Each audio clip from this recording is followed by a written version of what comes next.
Friends, ఎలా ఉన్నారు? చాలా రోజుల తర్వాత ఒక ఎపిసోడ్తో మీ ముందుకు వచ్చేసాను. మరి ఆర్జే అభిలాష్ తెలుగు పాడ్కాస్ట్కి అందరికీ స్వాగతం తెలియజేస్తూ ఘట్టమనేని శివరామకృష్ణమూర్తి గురించి కొన్ని విషయాలు చెప్పబోతున్నాను. శివరామకృష్ణమూర్తి అనగానే ఎవరికి గుర్తుకు రాదు, కానీ ఘట్టమనేని కృష్ణ గారు అనగానే అందరికీ గుర్తొస్తుంది సూపర్ స్టార్ కృష్ణ గారు అనేసి. మరి నిర్మాతగా, దర్శకుడిగా ఎన్నో సినిమాల్లో మరి నటించి హీరోగా ప్రజాదరణ పొందిన సూపర్ స్టార్ గారు ఈరోజు బర్త్డే జరుపుకుంటున్నారు. మరి కృష్ణ గారు, wishing you very very very happy birthday sir. మీరు ఇలాంటి బర్త్డేస్ ఇంకా ఎన్నో జరుపుకోవాలని మనస్ఫూర్తిగా కోరుకుంటూ, మరి సింహాసనం అనే మూవీ గురించి ఈ ఎపిసోడ్లో ప్రస్తావించడం జరిగింది. మరి ఘట్టమనేని కృష్ణ గారు 1942 మే 31న జన్మించారు. గుంటూరు జిల్లా తెనాలిలోని బుర్రిపాలెంలో తను జన్మించారు. అంతేకాదు భారత పార్లమెంట్ సభ్యుడిగా కూడా తను పనిచేశారు. అండ్ వారి పిల్లలు కూడా మీ అందరికీ తెలిసిందే, రమేష్ బాబు, పద్మజ అండ్ మంజులా గారు, అలాగే మన hero super star Mahesh Babu గారు, అలాగే ప్రియదర్శిని గారు అనమాట.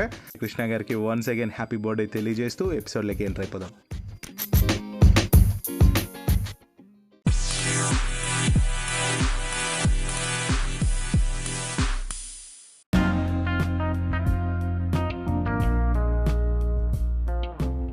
టెక్నాలజీ అంతగా లేని రోజుల్లో కొన్నేళ్ల క్రితం ఏకకాలంలో తెలుగు, హిందీ 2 భాషల్లో ఓ భారీ బడ్జెట్తో జానపద సినిమా తీసి సూపర్ స్టార్ కృష్ణ సంచలనం సృష్టించారు. కృష్ణ చేసిన ఆ సంచలనమైన సినిమానే సింహాసనం. నటనతో పాటు తొలిసారి దర్శకుడిగా మారి మెగాఫోన్ పట్టి సూపర్ స్టార్ చేసిన ఈ డేరింగ్ అండ్ డాషింగ్ సినిమా గురించి అందరూ తెలుసుకోవాల్సిన విషయాలున్నాయి. అవి తెలిపే ప్రయత్నమే ఈ వీడియో. 1985లో హీరోగా 20 ఏళ్లు పూర్తి చేసుకున్న కృష్ణ తన మనసులో ఉన్న దర్శకత్వ ఆలోచనను తన సోదరులతో పంచుకున్నారు. కృష్ణ దర్శకత్వం చేయాలనుందని చెప్పగానే సోదరులు హనుమంతరావు, ఆదిశేషగిరిరావు ఇద్దరూ సంతోషపడ్డారు.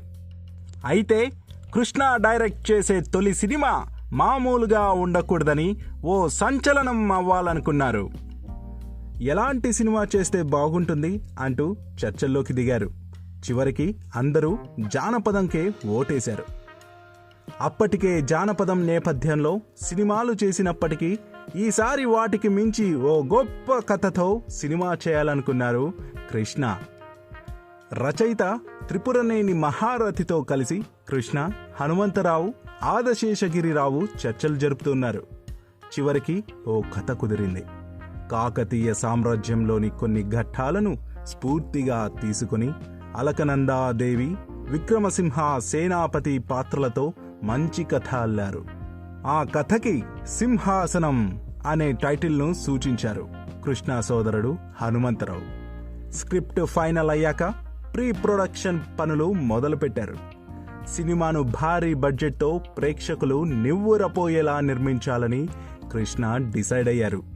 దానికి సోదరులిద్దరూ తగ్గేదే లేదన్నారు. దీన్ని తెలుగుతో పాటు హిందీలో కూడా తెరకెక్కించాలని అనుకున్నారు. అనుకున్నదే తడవుగా 2 భాషల్లో ఒకేసారి చిత్రీకరించేందుకు ప్లాన్ రెడీ చేశారు.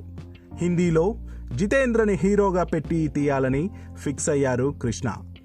అలాగే సినిమా ఆధునిక హంగులతో తెరకెక్కించాలనుకున్నారు. అందుకే 70mm స్టీరియోఫోనిక్ సౌండ్ లాంటివి ప్లాన్ చేశారు. దాంతో దక్షిణ భారత చలనచిత్ర చరిత్రలోనే 70mm సినిమా మొదటి స్టీరియోఫోనిక్ సౌండ్ సినిమాగా సింహాసనం హిస్టరీ క్రియేట్ చేసింది. కృష్ణ ఆదిత్యవర్ధనుడు, విక్రమసేనాపతిగా ద్విపాత్రాభినయం చేయడానికి ఫిక్స్ అయ్యారు. హీరోయిన్గా జయప్రద, రాధాలను తీసుకున్నారు.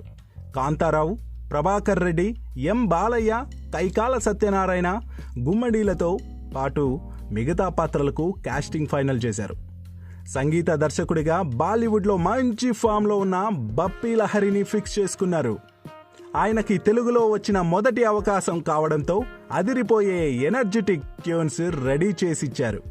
పద్మాలయ స్టూడియోస్లో 50 లక్షల వ్యయంతో భారీ సెట్ వేశారు. అంత ఖర్చుతో సెట్ వేసి కృష్ణ గారు చాలా డేర్ చేస్తున్నారు అంటూ ఇండస్ట్రీ జనాలు కూడా మాట్లాడుకుంటున్నారు. పద్మాలయాలో సినిమాను ప్రారంభించారు. ప్రారంభం రోజు మొదటి షాట్కి అక్కినేని నాగేశ్వరరావు గారు క్లాప్ ఇచ్చారు. అక్కడి నుండి చకచకా షూటింగ్ జరిగింది. ఇటు తెలుగు అటు హిందీ 2 వెర్షన్స్ని 65 రోజుల్లోనే పూర్తి చేశారు. సినిమా మేకింగ్ మొత్తానికి దాదాపు 3.5 కోట్ల వరకు ఖర్చు తేలింది. అప్పటి వరకు కృష్ణ గారు నటించిన సినిమాల్లోనే ఇదే భారీ బడ్జెట్. ఇంత ఖర్చు పెట్టి సినిమా తీయటం కృష్ణ వల్లే సాధ్యమైంది.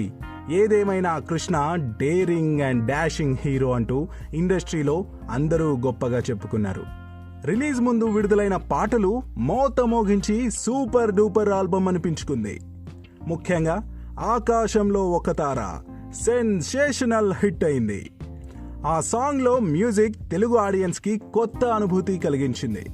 సినిమా ప్రమోషన్ ఏదైనా కొత్తగా చేయాలనుకున్నారు కృష్ణ. అంతకు ముందు వరకు పోస్టర్కి వాడిన 4, 6, 9 షీట్లు కాకుండా ఏకంగా 24 షీట్తో పోస్టర్స్ ప్రింట్ చేయించారు. అప్పటి నుండి తెలుగు సినిమాలకు 24 షీట్ పోస్టర్ కామన్ అయిపోయింది. సినిమాపై వచ్చిన క్రేజ్తో భారీ రేట్లకు సినిమాను అమ్మేశారు. అప్పట్లో ఆ రేట్లకు సినిమాను అమ్మటం ఓ సంచలనమైంది. 21 మార్చ్ 1986లో భారీ అంచనాలతో 85 ప్రింట్లతో 150 థియేటర్స్లో విడుదలైన సింహాసనం ప్రేక్షకులచే కేకులు పెట్టించి కమర్షియల్ బ్లాక్ బస్టర్ అనిపించుకుంది. దర్శక నిర్మాతగా కృష్ణ చేసిన ఈ సాహసానికి తెలుగు సినిమా పరిశ్రమలో ప్రముఖులు అభినందనలు తెలిపారు. ఈ సినిమా మొదటి వారమే 1,51,65,000 వసూలు చేసి ఆల్ టైమ్ స్టేట్ రికార్డు సృష్టించింది. తొలిసారిగా వైజాగ్లోని చిత్రాలయ థియేటర్లో 100 రోజులు, హైదరాబాద్లోని దేవి థియేటర్లో రోజుకి 4 ఆటలతో 105 రోజులు ప్రదర్శించబడింది. 41 కేంద్రాల్లో 100 రోజులు ఆడింది. రాయలసీమలో 6 కేంద్రాల్లో 100 రోజులు ఆడిన ఘనత తొలిసారిగా ఈ సినిమాకే దక్కింది. 1986 జూలై 12న సినిమాకు సంబంధించి శతదినోత్సవ వేడుకను చెన్నైలోని విజిఆర్ గార్డెన్స్లో జరిపారు. ఆ వేడుకకు నలుమూలల నుండి దాదాపు కొన్ని వేల మంది కృష్ణ అభిమానులు చెన్నై తరలి వచ్చారు. వేల మంది అభిమానుల మధ్య చిక్కుకుపోయి హీరోయిన్ జయప్రద స్టేజ్ పైకి ఎక్కలేకపోయింది. తర్వాత ఆమెను స్టేజ్ ఎక్కించేందుకు చాలా ఇబ్బందులు పడ్డారు నిర్వాహకులు. ఆ భారీ వేడుకకు హిందీ వర్షన్లో హీరోగా నటించిన బాలీవుడ్ నటుడు జితేంద్ర, సూపర్ స్టార్ రజనీకాంత్, దర్శకరత్న దాసరి నారాయణరావు ముఖ్య అతిథులుగా హాజరై యూనిట్ని అభినందించి షీల్డులో అందజేశారు. సింహాసనం పద్మాలయ సంస్థలో నిర్మించబడిన 12వ సినిమా. కృష్ణ ద్విపాత్రాభినయం చేస్తూ కథ, చిత్రానువాదం, కూర్పు, నిర్మాణంతో పాటు దర్శకత్వ బాధ్యత తీసుకోవడం చెప్పుకోవాల్సిన గొప్ప విషయం. నటుడిగా ఉంటూ ఇన్ని బాధ్యతలు చేపట్టి శభాష్ అనిపించుకున్నారు సూపర్ స్టార్. అందుకే ఇన్నేళ్లైనా ఆయన అందరికీ ఓ స్ఫూర్తిగా నిలుస్తున్నారు. కృష్ణ దర్శకత్వం వహించిన సింహాసనం ఇప్పటికీ జానపద చిత్రాలకు ఓ రోల్ మోడల్గా నిలుస్తుంది.